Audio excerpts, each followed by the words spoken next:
എമ്പുരാൻ തന്റെ box office തേരോട്ടം ഇന്നലെ മുതൽ തുടങ്ങിയിരിക്കുകയാണ്. റിലീസ് ദിവസമായി ഇന്നലെ പടം വേൾഡ് വൈഡ് ബോക്സ് ഓഫീസിൽ നിന്ന് മാത്രം ഏകദേശം 65 കോടിയോളം രൂപ കളക്ട് ചെയ്തിട്ടുണ്ട്. അതിൽ 25 കോടിയോളം രൂപ ഇന്ത്യയിൽ നിന്ന് മാത്രം കളക്ട് ചെയ്യാൻ പടത്തിന് സാധിച്ചിട്ടുണ്ട്. കേരളത്തിലെ ഏറ്റവും വലിയ ഫസ്റ്റ് ഡേ ഗ്രോസർ ആയിരുന്ന ലിയോയുടെ 12 കോടി രൂപ പടം ബീറ്റ് ചെയ്ത് പടം കളക്ട് ചെയ്തിരിക്കുന്നത് 15 കോടിയോളം രൂപയാണ്.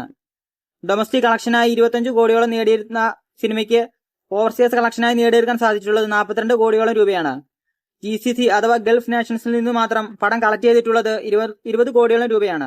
ഈ 20 കോടി മലയാളത്തിന്റെ മുൻ ഏറ്റവും വലിയ ഓപ്പണർ ആയിരുന്ന വേൾഡ് വൈഡ് ഓപ്പണർ ആയിരുന്ന മരക്കാറിന് തുല്യമാണ്. അപ്പോൾ തന്നെ പടം എത്രത്തോളം വലിയ ഫസ്റ്റ് ഇനിഷ്യലാണ് കളക്ട് ചെയ്തതെന്ന് നമുക്ക് മനസ്സിലാവുന്നത്. മറ്റൊരു റെക്കോർഡ് എന്തെന്നാൽ പടം ഇന്ത്യൻ സിനിമകളിൽ തന്നെ ഏറ്റവും വലിയ ആദ്യദിന കളക്ഷൻ നേടിയെടുക്കാൻ UK-യിൽ സാധിച്ചിരിക്കുകയാണ്. 7 കോടിയോളം രൂപയാണ് പടത്തിന് ആദ്യ ദിനം UK-യിൽ നിന്ന് മാത്രം കളക്ട് ചെയ്യാൻ സാധിച്ചിട്ടുള്ളത്. ഇതുവരെ ഈ റെക്കോർഡ് ലിയോയുടെ പേരിലായിരുന്നു.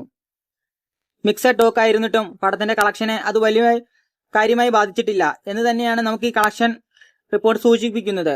എമ്പുരാൻ മലയാള സിനിമയുടെ അഭിമാനമെന്ന് നിസ്സംശയം പറയാം.